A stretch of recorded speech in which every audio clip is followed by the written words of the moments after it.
বন্ধুরা, আজকে আমি যেই রেসিপিটা নিয়ে চলে এসেছি, এই রেসিপিটা ভাত দিয়ে, রুটি দিয়ে, লুচি, পরোটা, এমনকি খিচুড়ি দিয়েও খেতে কিন্তু ভীষণ ভালো লাগে।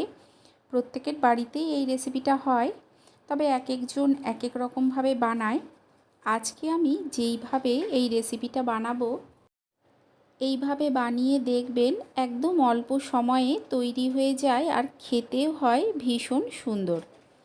তাহলে চলুন দেরি না করে দেখে নেওয়া যাক যে আজকের এই রেসিপিটা আমি কিভাবে বানাই। আজকের রেসিপিটা বানানোর জন্য এখানে দেখুন আমি নিয়ে নিয়েছি কিছু সবজি।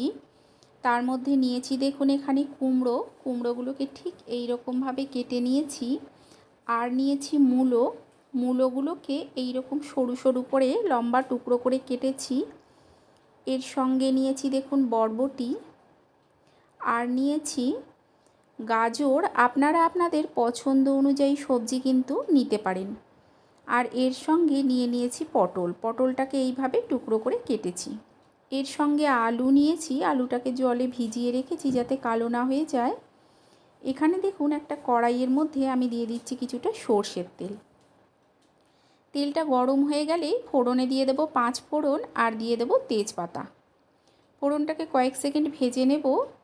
ফোড়ন থেকে একটা সুন্দর গন্ধ বেরোতে শুরু করলে প্রথমেই দিয়ে দেব কেটে রাখা আলুগুলো। এর সঙ্গে দিয়ে দেব কেটে রাখা গাজরগুলো। আলু আর গাজরটাকে দিয়ে দেব কেটে রাখা পটলগুলো। এই তিনটে সবজিকে অল্প লবণ দিয়ে আর অল্প হলুদ দিয়ে আগে কিছুক্ষণ ভেজে নেব। এখানে দেখুন এই তিনটে সবজিকে আমি আগে অল্প কিছুক্ষণ ভেজে নিচ্ছি। সমস্ত সবজিগুলোকে একেবারে দেব না, কুমড়োটা যেহেতু নরম তাই একদম গলে যাবে। সেই জন্য এই সবজিগুলোকে অল্প কিছুক্ষণ প্রথমে ভেজে নেব। ভেজে নিয়ে এর মধ্যে দিয়ে দিচ্ছি দেখুন মূলোগুলো। সমস্ত মূলোটাকে দিয়ে দিচ্ছি বরবটিটা, আর দিয়ে দেব কুমড়োটা। সমস্ত সবজিগুলোকে দেখুন আমি দিয়ে নিলাম। প্রথমেই এই সবজিগুলো না দিয়ে যদি এই সময় দেওয়া হয় তাহলে কি হয়, সবজিগুলো একদম ঘেটে যায় না। পটলটা আলুটা যেহেতু সেদ্ধ হতে একটু সময় লাগে, তাই পটলটা আর আলুটাকে আর গাজরটাকে আগে ভেজে নিয়েছিলাম। অল্প হলুদ আর অল্প লবণ দিয়ে সমস্ত সবজিগুলোকে দেখুন আমি খুব ভালো করে মিশিয়ে নিচ্ছি।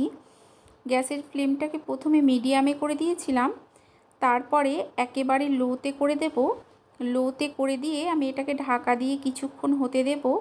কয়েকটা গোটা কাঁচা লঙ্কা এর মধ্যে দিয়ে দিলাম। ঢাকা দিয়ে এটাকে আমি 5 মিনিটের মতো হতে দিয়েছিলাম। 5 মিনিট পর ঢাকাটা তুলে নিলাম। সবজিগুলো কিন্তু লবণ দেওয়ার কারণে অনেকটা নরম হয়ে চলে এসছে। ভালো করে মিশিয়ে নিচ্ছি দেখুন। মিশিয়ে নিয়ে এই সময় দিয়ে দেব মূলো শাক। মূলোর সঙ্গে যে শাকটা ছিল সেটাকে এইভাবে আমি কেটে নিয়েছি। এটা দিলে এই সবজির স্বাদটা আরও অনেকটাই বেড়ে যায়। মূলো শাকটাকে দিয়ে সবজির সঙ্গে দেখুন আমি খুব ভালো করে মিশিয়ে নিচ্ছি। মিশিয়ে নিয়ে আমি গ্যাসের ফ্লেমটাকে আবারও লোতে করে দেব।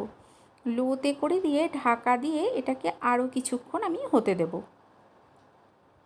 আরও 5 মিনিটের মতো আমি এটাকে ঢাকা দিয়ে হতে দিয়েছিলাম। শাকগুলো দেখুন অনেকটাই নরম হয়ে গেছে, আর কিন্তু ঢাকা দেওয়ার প্রয়োজন নেই।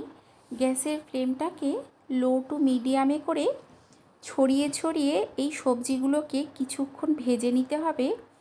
ঢাকা দেওয়ার কারণে কিন্তু সবজিগুলো অনেকটাই দেখুন নরম হয়ে চলে এসছে। সবজিগুলো যতটা ভালো করে ভেজে নেবেন এই রেসিপিতে কিন্তু খেতে তত বেশি ভালো লাগবে। দেখুন একটু সময় ধরে আমি ছড়িয়ে ছড়িয়ে সবজিগুলোকে ভেজে নিচ্ছি, তবে একেবারেই কিন্তু হাইতে করে ভাজবেন না। সবজিগুলোকে ভেজে নিয়ে দিয়ে দিচ্ছি দেখুন 1 চামচের মতো আদা বাটা, দিয়ে দেব হাফ চামচের মতো জিরে গুঁড়ো, আর এর সঙ্গে দিয়ে দিচ্ছি অল্প একটু হলুদ গুঁড়ো। এখন কিন্তু এর মধ্যে আমি জল দিয়ে দেব। এই রেসিপিতে কিন্তু সবজিটা প্রথমে কষানোর প্রয়োজন নেই, যতটুকু জল লাগবে একেবারেই দিয়ে নেবেন। দিয়ে নিয়ে ভালো করে একবার মিশিয়ে স্বাদ অনুযায়ী লবণ দিয়ে নিতে হবে। এইভাবে একবার বানিয়ে খেয়ে দেখবেন যে খেতে কতটা সুন্দর হয়। দিয়ে দিলাম স্বাদ অনুযায়ী লবণ, আর দিয়ে দিচ্ছি এখানে অল্প একটু লঙ্কার গুঁড়ো। তবে কেউ যদি লঙ্কার গুঁড়ো খেতে অপছন্দ করেন না দিলেও চলবে। দিয়ে দিলাম মিষ্টির জন্য 2টো বাতাসা, তবে বাতাসার জায়গায় আপনারা চিনিও দিতে পারেন। এখন সমস্ত কিছুকে মিশিয়ে নিয়ে ঢাকা দিয়ে আমি এগুলোকে সেদ্ধ হতে দেব। কিছুক্ষণ পর আমি ঢাকাটা তুলে নিচ্ছি। তুলে একবার ভালো করে মিশিয়ে নেব। সমস্ত সবজিগুলো কিন্তু সুন্দরভাবে সেদ্ধ হয়ে গেছে। আপনাদের যদি এই রেসিপিটা ভালো লেগে থাকে লাইক করে দেবেন, শেয়ার করে দেবেন, কমেন্ট করে জানাবেন যে কেমন লাগলো। আর চ্যানেলটাকে অবশ্যই সাবস্ক্রাইব করে দিয়ে পাশে থাকা বেল আইকনটা প্রেস করে দেবেন। এতে কি হবে, আমি যখন কোনো নতুন ভিডিও আপলোড করব নোটিফিকেশান সবার আগে আপনার কাছে পৌঁছে যাবে। দিয়ে দিলাম কিছু ভেজে রাখা বাদাম, এর জায়গায় আপনারা ছোলাও দিতে পারেন। আপনারা অবশ্যই একবার এইভাবে বানিয়ে খাবেন, আশা করছি আপনাদেরও ভালো লাগবে। তাহলে চলুন আপনাদের সঙ্গে দেখা হচ্ছে আরও একটা নতুন ভিডিও নিয়ে।